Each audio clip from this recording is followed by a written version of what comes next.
Greetings guys, this is Kinti Traders and welcome back to my YouTube channel. Don't forget to support the channel, just subscribe, comment and share this video so that other people can benefit from this free knowledge that I'm gonna be sharing with you. So in today's lesson I'll be showing I will be teaching you on how to apply smart money concept on synthetic pairs or derivative pairs. Ne? So most of the time people use a smart money concept in trading currency pairs or commodities or indices, ne? But still we can also use the strategy on trading derivative pairs. Without wasting any time, let's get into the charts now. So the most important thing that you need to know or that you need to identify first before attempting to analyze is to identify the structure or the trend of a market. Ne? So this is V100 on H4 time frame. First thing that I'm gonna do is to identify the trend. So this is you can all see that V100 on H4 is in a clear downtrend or a bearish trend. You all know that a bearish trend or a downtrend is made up of lower highs and lower lows. Again, it is important for you to identify those highs and lows, ne? Because that's why we're gonna mark our break of structure and our point of interest. So we are having our high here, we are having our low. This is lower high, this is lower low, lower high, lower low, lower high, lower low, lower high, lower low, lower high, lower low. So this all makes a clear downtrend. After identifying your trend and your highs and your lows, the second thing that you need to do is to identify your break of market structure. Remember that in our strategy we are trading using order blocks, ne? So an order block is the last candlestick that was formed at the extreme point after an impulsive move that caused a break of market structure, ne? So for you to have an order block, you need to have a break of market structure first.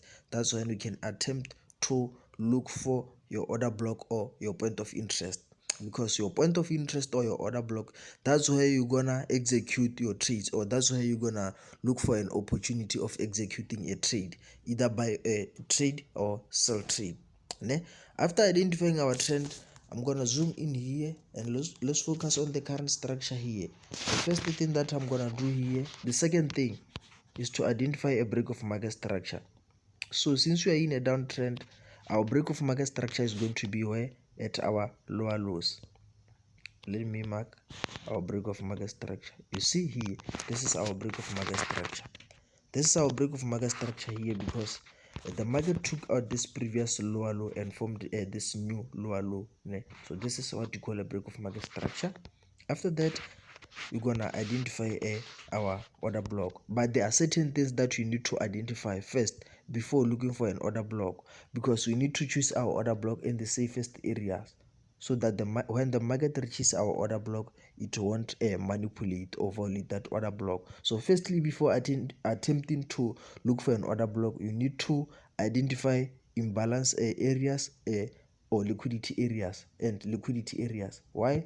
Because we are not supposed to choose an order block in an area that has liquidity, because obviously liquidity is a target area in the market, ne? So if you pick your order block in an area that has liquidity, the market is going to violate that order block with the intention of taking out or grabbing that liquidity, ne? So obviously, ne, in this case we are having an inducement liquidity. An inducement, for those that don't know an inducement, it is a move that was supposed to mitigate an order block, ne? But the market just moves away as it was above to mitigate an order block. So above this high that I just marked here, it's an inducement and there's liquidity resting above it, ne? So here it means that you need to choose an order block above that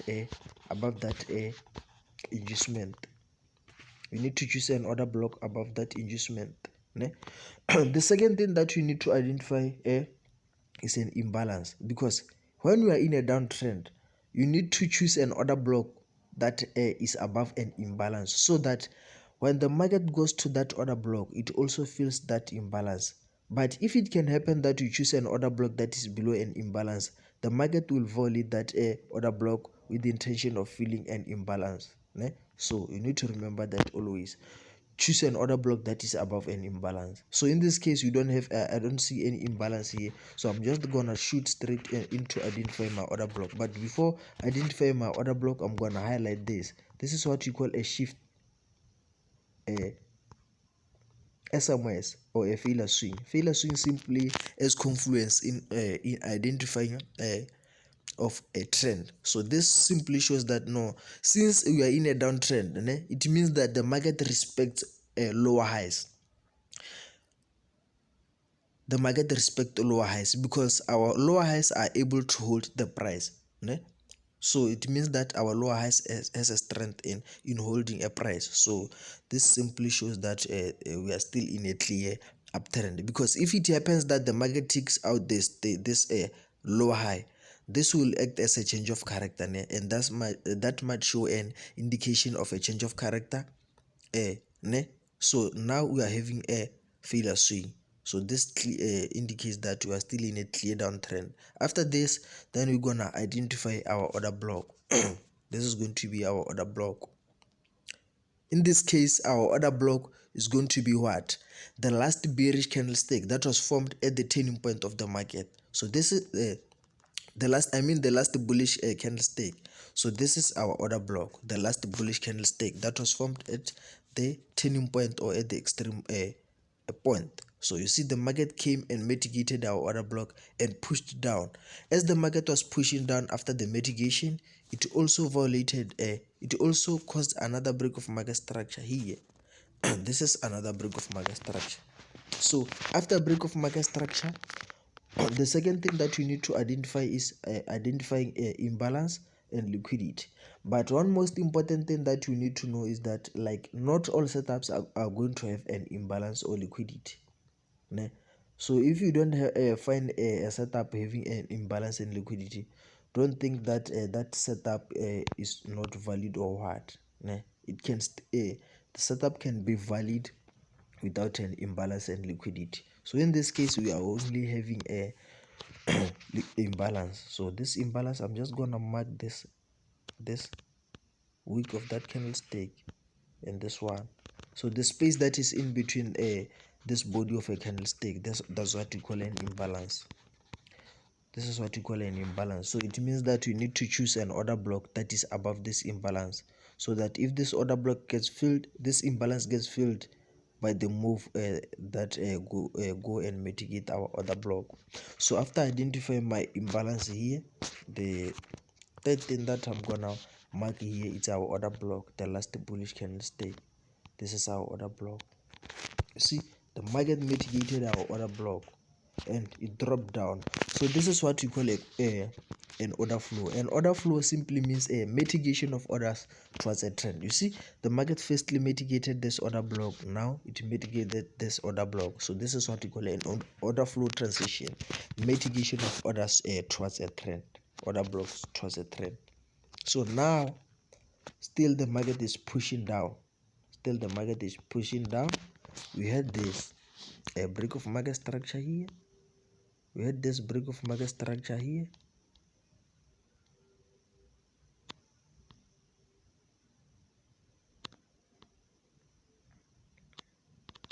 From this BOS, obviously with me, before identifying our order block,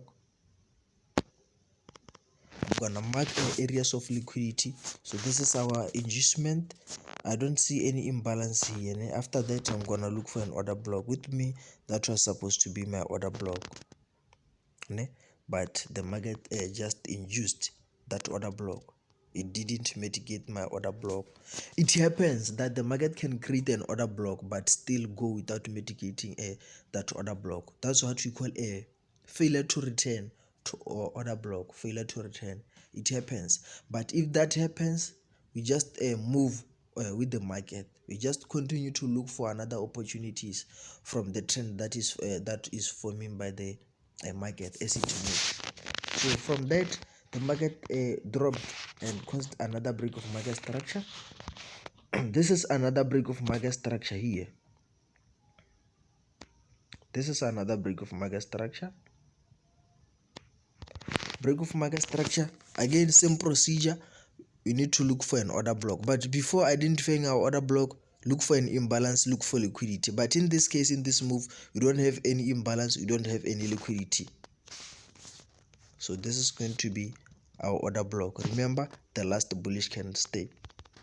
So as you can see, the market mitigated our order block and the market dropped hard. The market dropped. Ne? From that, the market broke out this structure again, took out this lower low, and with me, my order block was supposed to be here. This was supposed to be our order block. You see, again the market didn't mitigate that order block. Ne? The market didn't mitigate that order block. It continued to push down.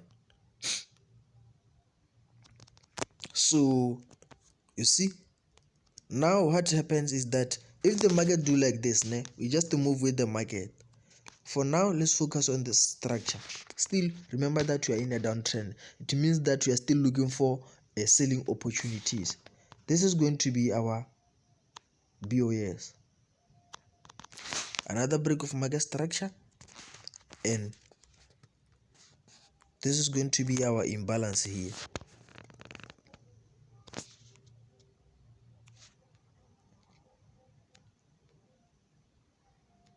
This is going to be our imbalance in this area. So it means that you need to choose an order block that is above that imbalance. So in this case, my order block is going to be this last bullish candlestick. And in this case, look at what happened. The market violated that order block, or this is what you call a stop hunt. The reason why this happened, this is what you call a stop hunt. This week indicates a stop hunt. The reason why this stop hunt happened is that, remember that there is liquidity everywhere in the market. So above this high of this order block, there's liquidity. So the intention of the market violating that order block was to grab liquidity that was above this high. So there's liquidity happening in the everywhere in the market. That is why again you need to have a confirmation entries before trying to execute. Like once the market reaches your order block, you don't have to just enter aggressively. You need to look for confluences that you can use in order for you to execute a trade. In this case, I'm gonna show you one thing. With me, if this happened, like this stop hunt, I will just switch to another smaller time frame, which is 1 hour. I'm gonna look for a setup that I'm gonna use it for an entry, an entry, which is going to be my confirmation setup. Let's go to a 1 hour time frame. Again, there's a term that is used like for analyzing from a bigger time frame to a smaller time frame. We call it a top-down analysis. Top-down analysis, analyzing from a bigger time frame to a smaller time frame. Now in this case, since our 4 hour order block is violated, I'm gonna look for another setup in a smaller time frame, which we call a confirmation entry. So for confirmation entry, I'm gonna introduce something new, which is we call it a change of character. A change of character normally happens when there's a change in trend, but I'm not gonna go deep in that topic, change of character, because I'm gonna make another video on that topic. So a change of character. So for a change of character to happen, there needs to be a break of market structure first. This is our break of market structure. Remember that this break of market structure is happening within our 4 hour order block or our 4 hour point of interest. This is our break of market structure.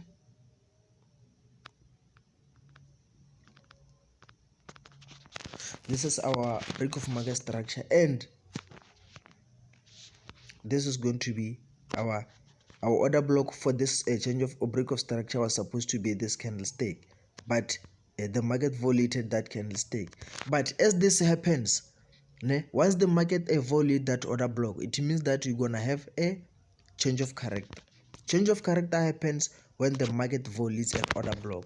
So that does indicate that there is a change in trend. This is going to be our change of character. This is a change of character. So for this change of character, I'm gonna have my order block here. This is going to be my order block, the last bullish candlestick. The last bullish candlestick. Ne? So this is the setup that I could have used to enter for that for our order block. But still, one most important thing that you need to know about change of character, you need to have a confirmation for you to have, to say that indeed the market has changed. It has changed a trend. So after you find a change of character, you need to have a break of market structure. That's gonna indicate now that the trend has changed. So from this move, we had a break of market structure here. We had a break of market structure, and obviously we are in a downtrend. We are in a downtrend. So obviously my order block was supposed to be what? The last bullish candlestick. This is my last bullish candlestick. But look at this candlestick. This candlestick is big, so I can't use this candlestick for entries. So this is what you call a refinement of an order block. So in this case, since my 1 hour order block is big, I'm gonna jump to any smaller time frame. I'll start with a 30 minutes 30 minutes time frame. Let's go to 30 minutes and look for a refined order block. In 30 minutes time frame, everything is clear and we are having a very small and refined order block here. This is going to be our order block, and again this is going to be our order block that you're gonna use to enter for this a long 4-hour sell move. This is going to our entry is going to be, according to me. That's where I would have executed my sell positions, because that's my confirmation entry. I hope you get what I'm saying. So from this, if I enter my my trades here, or my sell trades here, my stop loss is going to be like above the this order block, or few pips above this order block, or just the closing of this candlestick that I have selected as my order block. And my take profit, obviously this is a long sell move. My take profit is going to be here, the next low or the next lower low here. Like if you enter your sell there, your take profit is supposed to be here. You see, where I just placed an arrow right now, this is another break of market structure. We are having another break of market structure here. So from this break of structure, obviously we're gonna have our order block here. This is going to be our order block. This is going to be our order block, and we are going to have an inducement here. This is going to be our inducement move. This liquidity resting above this high of inducement, and our imbalance is here. This is our imbalance. This space is our imbalance. So that is why I picked this order block that is above this inducement and above this high, so that by the moment the market go and mitigate our order block, it takes out this high, inducement high, and it also fills this liquid imbalance here. That's when it mitigates my order block. So one thing that confuses a lot of people is that you see that from this inducement the market created another a break of structure here. So a lot of people, I know that they are going to choose this, maybe this candlestick as their order block. This is an order block, yes, but you need to choose the most probable order blocks that can hold our price. This order block, the market might react on it, but for sure it won't hold the price, because we have picked an order block just below an area that has liquidity and just below an imbalance. So it is totally wrong and unacceptable to do that. You need to identify your liquidity areas and your imbalance areas. That's when you're gonna look for an order block. So that's all for today's video. I just wanted to make like a short video, like on a guide on how to analyze on the derivative market. Obviously this setups was all in a downtrend, but obviously if you look for a setup in an uptrend, it's going to be the opposite of what you are doing in a downtrend. So there's no need for me to make another video talking about an uptrend, because the same concept that you are using in a downtrend is the same concept that you need to apply in an uptrend. I hope that you will get to learn something from these videos. Yeah, thank you guys. Don't forget to subscribe to this channel, share the video, comment in everything that you didn't understand here. Ne? Again, don't forget to follow me on Facebook, Kinty Traders, Instagram, Kinty Traders. Let's grow our platform, guys. Thank you.